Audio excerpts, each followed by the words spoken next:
मेरा नाम बलवीर चंद है। मैं गांव बड़ाला का निवासी हूँ। मेरी प्रीति चक में ज़मीन पड़ती है। 2-3 दिन से बारिश इतनी पड़ी, हम भी रात को घर पे सोए थे। सुबह लगा पता, हमारे उधर मेगा का काम भी लगा हुआ, हमारी गाड़ियाँ भी लगी हुई है, ट्रैक्टर लगे हुए हैं। तो जब मैंने गया सुबह तो मैंने देखा कि ज़मीन तो बह गई है, सब पानी पानी था, जहाँ भी जाओ पानी पानी। ऊपर से जो सहार गड्ढा है उसका पुल भी क्रैक है, एडमिशन को ये नहीं दिखाई दे रहा है। तो इधर ज़मीनें हैं, उनको पुल का ही नज़र आ रहा है, तो ये खेतों को क्या नज़र आएगा। वो सबसे जम्मू कश्मीर का रास्ता ये प्रवेश द्वार ही जो यही है। तो इनको ये कुछ नहीं आता है। इतने डीसी वाले गए, इन्होंने बाबा ने बोला कि 12 से हम कर रहे हैं, अभी तक कोई एलिगेशन नहीं हुआ उनके, क्योंकि कोई सुनवाई है ही नहीं है। ड्यूटी क्या बन गई, इधर तो खुला राज ही पड़ गया। ठीक है, इस हमारी कोई सुनवाई नहीं है। इधर हमारे खेतों का हाल देखने कोई नहीं आया, कोई एग्रीकल्चर वाला नहीं, कोई एडमिनिस्ट्रेशन वाला नहीं। ठीक है, हमारी इतनी ज़मीन बर्बाद हुई है ना, हमें जहाँ पे नजर जाती थी बर्बाद ही बर्बाद है। हमारी एक ही ने सबकी ज़मीन है बर्बाद की है, शिरपुर की भी है। हम कहते हैं पानी सीधा जाना चाहिए। इन्होंने आगे पूरा आगे तुलसी जाती वो निकाली हुई है, खड्डे निकाले हुए हैं इन्होंने, तो वो आगे कर दिया। पानी दोनों तरफ फेंका हुआ है। बड़ाला का भी नुकसान हुआ है, तो शिरपुर वालों को नुकसान। हम कहते हैं कि बीच से सेंटर से माल लें ना, जी सेंटर लेते नहीं है जी, पानी जैसा है वैसा निकले। उनका भी नुकसान हुआ, मैगो वालों का भी, उनका भी रोड बिल्कुल खसीद हो गया। उनके आदमी कल फंसे थे बीच में, पानी डाउन हुआ तो वो निकले। हम जहाँ से पानी बहता था वहाँ उन्होंने ऊँची कर दी ज़मीन। दोनों तरफ नुकसान हो रहा है, इसका किसी को प्रॉफिट नहीं है। मैगा वालों को वो गवर्नमेंट का काम है। ये हमारे सब हम मजदूर आदमी है, कोई किसी का लैंडलॉर्ड आदमी नहीं है। ठीक है, डीजल फूके इतना जो मुंजी लगा के खाद डाल के इधर कोई हल नहीं हुआ हमारा।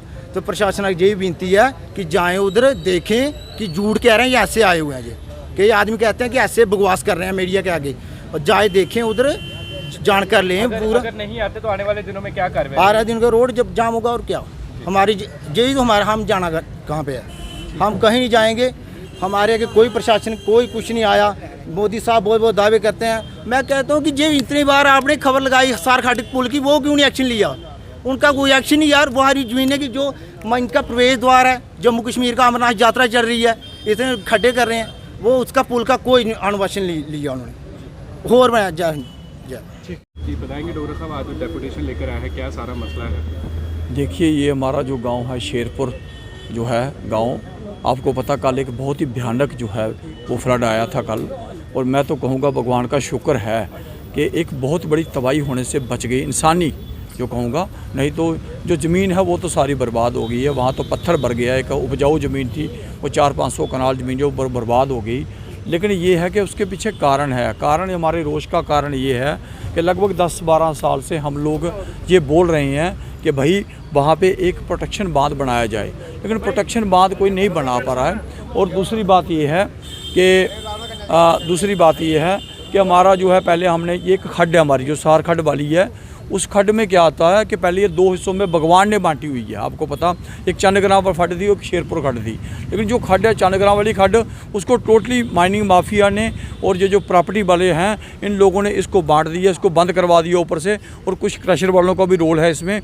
और वो उसको जब बंद हुई तो सारे का सारा जो फ्लड है वो कहाँ पड़ रहा है, अब शेरपुर गाँव की तरफ पड़ रहा है। और दूसरी जो मेगा कंपनी जिसने वहाँ काम लगा रखा है, उन्होंने जब वो एक अपना पिलर का काम लगाया तो उन्होंने प्रोटेक्शन जो ईस्टर्न साइड पे जो ज़्यादा कर दी, रेज कर दी, और जो वेस्टर्न साइड है इनकी साइड पे वहाँ ढलान कर दी। जब ढलान हो गई तो वहाँ फ्लैश फ्लड आया। आज हमने डीसी साहब से ये सारी बातें की है कि लोगों को मजबूर ना करें कि वो ज़्यादा उग्र हो जाएं। आप एलजी साहब से भी हम बात कहेंगे कि भाई इतना बड़ी उनकी बर्बादी हुई, किसान बड़ी मुश्किल से कर्जे कुर्जे लेकर, किसी ने कोई कर्ज लिया, किसी ने उधार लिया, वो लेकर अपनी फसल लगाता है। वो फसल ही उसकी बर्बाद हो जाएगी तो उसका तो घर बर्बाद हो गया। तो इसलिए उसको कोई एक मुआवजा जो है प्रावधान, चाहे हम कहते हैं, हम नहीं कहते कि फसल का सारी का मुआवजा दो, जो हमारा लगा है कम से कम वही पैसे हमको मिल जाएं, कम से कम आगे किसानी करने के लायक तो रहें। तो इसलिए मैं कहूँगा कि ये जो खड्ड हमारी बर्बाद हो रही है, ये जो चंदग्राम वाली, इसको कंटिन्यू किए जाए। आज ज़रूरी नहीं कि हम बहुत बड़ी बर्बादी देखने के बाद ही दोबारा इसको चालू करवाएंगे। धन्यवाद। डोगरा साहब, हर साल पता है कि प्रशासन को कि फ्लड आता है, बरसात आती है, फ्लड आता है, तो इतना नुकसान। देखिए, नालायकी मैं कहूँगा, ये अधिकारी जो हैं इनको अगर ये प्रॉपर तरीके से चीज़ को रेज़ करें, है ना, ये 3-4 पॉइंट है। एक ये हमारा शेरपुर का पॉइंट है, एक वहाँ खंड कस्पालमा का हिरण में पॉइंट है। हर साल इनमें समस्या आती है। इस वर्ष चलो तरनाब में इतना पानी नहीं आया, तो ये है बार बार इनको बोलते हैं कि भाई यहाँ एक प्रोटेक्शन बांध बना दिया जाए ताकि लोगों को परमानेंट हल मिले। मैं कहूँगा कि इतनी लगभग 5-5, 6-6 फुट घरों में पानी था, अगर इतना पानी अगर बहुत स्पीड से अगर आता तो घर भी बह सकते थे। तो इसलिए ये है कि हम उसका इंतज़ार ना करें, बहुत बड़ी बर्बादी हो जाएगी। एडमिनिस्ट्रेशन को भी कहा है, कल का कोई भी अभी आदमी जो है वहाँ पहुँचा नहीं है, कल का है ना, अभी वहाँ पहुँचा नहीं है। जिसने कोई एनालिसिस करना है, हमारा काम है प्रशासन का कि जब कोई ऐसी बात हो लोगों के बीच हमको खड़े होना चाहिए।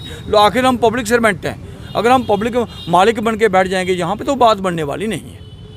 कल के बस भारी बरसात की वजह से ये जो सार खड्ड गेज नंबर 2 और है, जिसको कि गेज नंबर 1 का पानी भी डाल दिया है, वो पानी बेतहाशा पानी था। उस पानी से हमारे गांव की जो ज़मीन थी जिसमें पैडी लगा हुआ था, वो ज़मीन सारी तबाह हुई है। मेगा कंपनी अपना वहाँ पे कंस्ट्रक्शन का काम कर रही है ब्रिज का, तो उनको हमने बार बार रिक्वेस्ट की कि आप टेम्परिंग मत करें इस रिवर बेड के कोर्स से, ये हमारी साथ में जो ज़मीन है इसके लिए आप प्रोटेक्शन दे दीजिए। आप या तो इसमें प्रोटेक्शन एम्बैंकमेंट बनाएं या जो भी कोई हल हो, चैनलाइजेशन करके डीप चैनल इसका डिगिंग करके एक्सकवेशन करके डीसिल्टिंग करके आप पानी के लिए रास्ता बनाएं ताकि हमारी ज़मीन को नुकसान ना हो। उन्होंने इस पर कोई कान नहीं धरा। 1988 से हम एडमिनिस्ट्रेशन के पास आके दरख्वास्त कर रहे हैं। अंदाजन कितने किसानों का नुकसान हुआ है अगर हम बात करें? ये तकरीबन कोई 50 से ज़्यादा किसान हैं जिनका नुकसान हुआ है। कितना नुकसान? 500 कनाल के करीब रकबा होगा जिससे ये पानी निकल गया है। और सिल्टेशन विभाग का अधिकारी वहाँ पर पहुँचा नहीं, अभी नहीं पहुँचे हैं। वो क्या कारण है कि इतने बड़े नुकसान हो गया तो अभी तक विभाग का अधिकारी? वो तो अलग चीज़ है। मैं ये कह रहा हूँ कि 1988 से हम इस केस को परस्यू कर रहे हैं। गवर्नमेंट की तरफ से क्या होता है या एडमिनिस्ट्रेशन की तरफ से वो फर्स्ट एड देते हैं।